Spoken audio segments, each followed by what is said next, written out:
Atenção! Começa agora uma teleaula de História do Ensino Médio. Você vai assistir a teleaula de número 50. Bons estudos!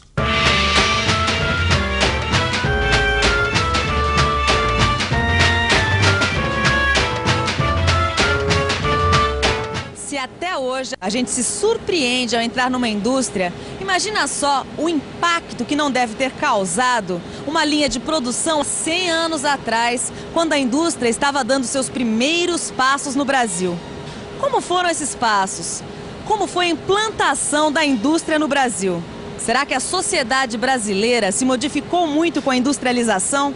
Ficou interessado? Então preste atenção, porque o tema desta teleaula é o começo da industrialização no Brasil, onde você vai ver como os primeiros industriais brasileiros montaram suas fábricas, como trabalhavam os operários no Brasil e como surgiu o movimento sindical brasileiro.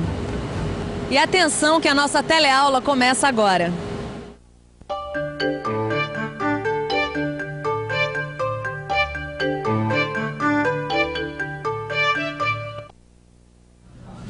Hoje em dia, quando a gente entra no supermercado e vê todos esses produtos que foram produzidos em uma fábrica, a gente pode ter até a impressão de que não daria para viver sem esses produtos. Mas não sei se você sabe, toda a indústria e essa forma de produzir em série é muito recente na história da humanidade. Mas recente quanto? Há quanto tempo o homem começou a produzir em fábricas? Fim do século XVIII. É nessa época que acontece na Inglaterra um grande salto na história. Acontece a Revolução Industrial. Uma revolução que tinha na máquina seu maior símbolo. Até esse momento, o homem sempre trabalhou de forma artesanal, manual e praticamente solitária. Com a introdução da máquina no processo produtivo, as sociedades humanas mudam o rumo da história. De uma hora para outra, o homem se torna capaz de produzir em série e através de máquinas o que até então era produzido manualmente. O impacto que as indústrias provocam é enorme. Muita coisa começa a mudar. O trabalho torna-se cada vez mais coletivo e intenso. É preciso racionalizar o esforço dos operários e o tempo. O tempo? O tempo passa a ser visto como o tempo da fábrica. Ai, nossa, eu tô super atrasada, não posso perder mais nem um minuto, senão não vou chegar a tempo. Essa é uma situação bastante comum no nosso dia a dia. Tá todo mundo sempre atrasado, sempre correndo contra o tempo, não é? Mas nem sempre a relação do homem com o tempo foi assim. Antigamente, tudo era mais tranquilo, as pessoas não tinham tanta pressa. E quando é que foi que começou essa história do homem correr contra o tempo? Você sabe? Foi exatamente na Revolução Industrial. A partir daí, o tempo passou a ser prioridade. A gente tinha que aproveitar o tempo. As máquinas não podiam ficar paradas e os homens também não podiam ficar parados. O tempo depois da indústria passa a ser visto como o tempo da máquina. Mas não foi só o tempo que mudou depois da Revolução Industrial. Com o surgimento da fábrica, apareceram também dois personagens até então inexistentes: o empresário industrial e o operário. Tanto um quanto o outro encontraram dificuldades. O empresário teve que romper com barreiras e monopólios produzidos pelo Estado. E para isso ele teve que se apropriar de ideias baseadas na livre iniciativa. Já o trabalhador teve que modificar totalmente suas relações de trabalho. E pela primeira vez, o trabalhador tinha um contrato de trabalho, com regras fixas e objetivas. Quantas horas ele deveria trabalhar, quanto iria ganhar, que tipos de punições seriam aplicadas e por aí vai. As mudanças, ainda mais as radicais, como a promovida pela Revolução Industrial, costumam gerar um descontentamento. Na Inglaterra, na virada do século XVIII para o século XIX, muita gente torceu o nariz para as inovações. As pessoas achavam que a máquina ia tirar o lugar do homem. Por isso, por causa desse pensamento, surgiu um movimento de quebra de máquinas que tinha como objetivo protestar contra a perda de emprego e contra a rígida disciplina da fábrica. Com o tempo, os trabalhadores viram que não adiantava ficar quebrando máquinas. Era preciso encontrar uma nova forma de organização. Os principais objetivos eram lutar contra a enorme jornada de trabalho e as péssimas condições de vida. E através dessa luta é que surgiu um movimento sindical. Além do movimento sindical, surgiram também correntes ideológicas anticapitalistas. Quer dizer, correntes ideológicas que tentavam combater, ir contra o capitalismo. Nessa época, duas correntes se destacaram. O anarquismo, que defendia a supressão, quer dizer, o fim do Estado. E o socialismo marxismo, que propõe a revolução proletária e a instalação de um governo de trabalhadores. Em linhas gerais, esta foi a história do nascimento da indústria, a chamada Revolução Industrial, que começou na Inglaterra no final do século XVIII. Mas e no Brasil, como é que será que as pessoas reagiram com a chegada da indústria por aqui? Como a gente viu na última teleaula, a indústria chegou no Brasil 100 anos depois de ter estourado a Revolução Industrial na Inglaterra. Ou seja, é no final do século XIX e no começo desse século que a indústria se torna realidade em algumas cidades brasileiras. Mas quem são esses empresários brasileiros? Quem é que está investindo na indústria? Muitos dos industriais brasileiros são imigrantes recém-chegados com algum capital e muita disposição para ganhar dinheiro. E tem também industriais que fizeram fortuna na agroexportação e nas casas comerciais. No começo, esses empresários enfrentam uma série de problemas. Um deles foi a concorrência das indústrias estrangeiras, pois o governo brasileiro até então não tinha ainda uma política que protegesse a indústria nacional. Mas, curiosamente, eles também eram criticados por aqueles que diziam que a indústria brasileira era artificial, dependente do governo e irresponsável pela carestia. E, para completar, tinha ainda a luta operária por melhores salários e condições de trabalho. Bem, essa pressão toda levou os empresários a criar associações de classe para defender seus interesses. Além disso, eles também passaram a difundir a ideia de que a sua riqueza era fruto do seu esforço pessoal e não de privilégio do governo. Mas e os operários? Como viviam? Como eram os operários brasileiros?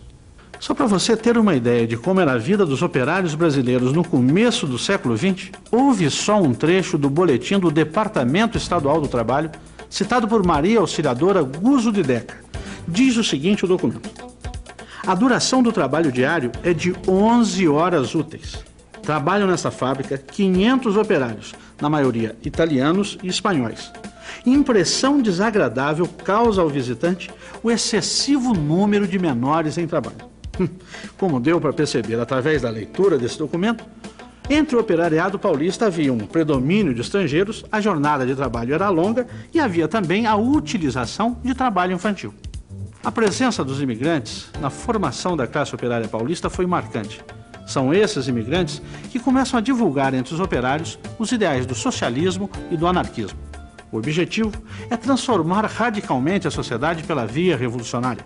Dessas duas correntes, é o anarquismo que acaba se sobressaindo e se transformando na principal corrente política de base operária.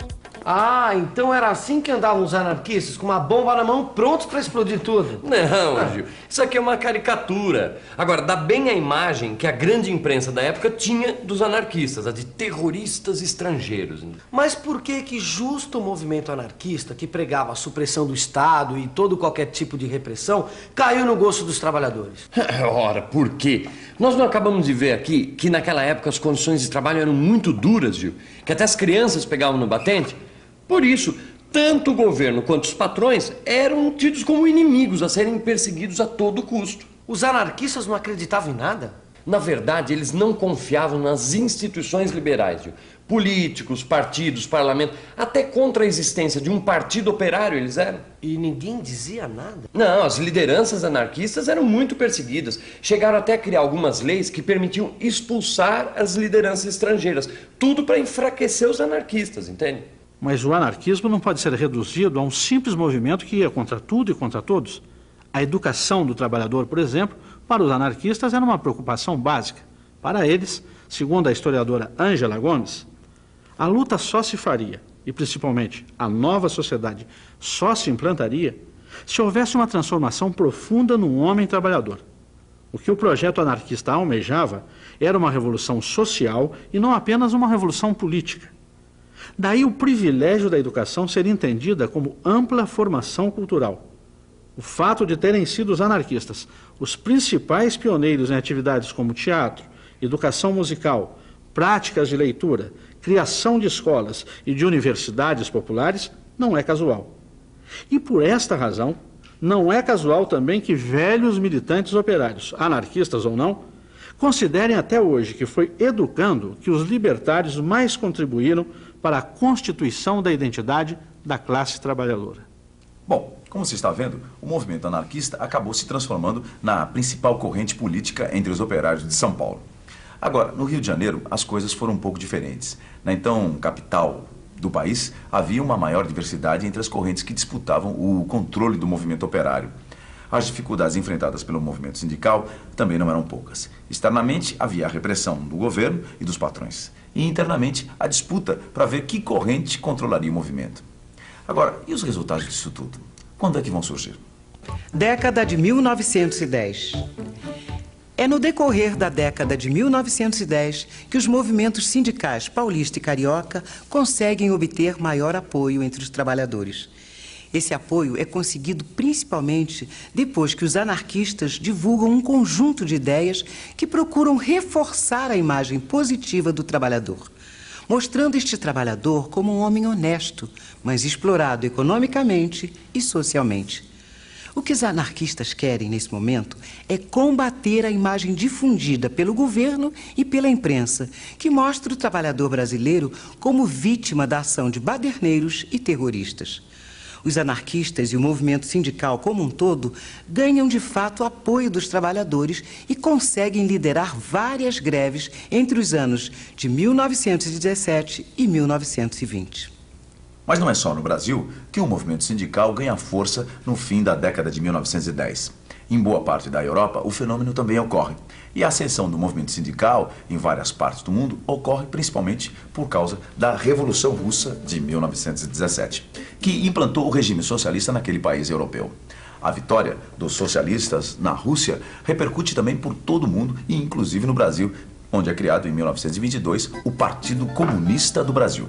O Partido Comunista do Brasil, o PCB, ganha muitos simpatizantes e em pouco tempo começa a disputar, principalmente com os anarquistas, o controle do movimento sindical.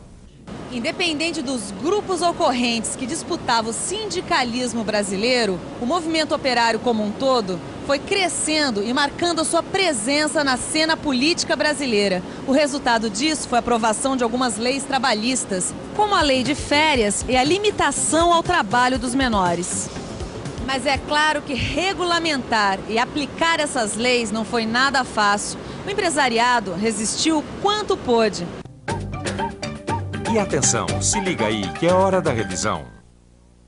Na teleaula de hoje você viu como nasceu a indústria brasileira. Você ficou sabendo quem foram os primeiros industriais brasileiros e como eles montaram suas fábricas. E como era a vida de um operário naquela época.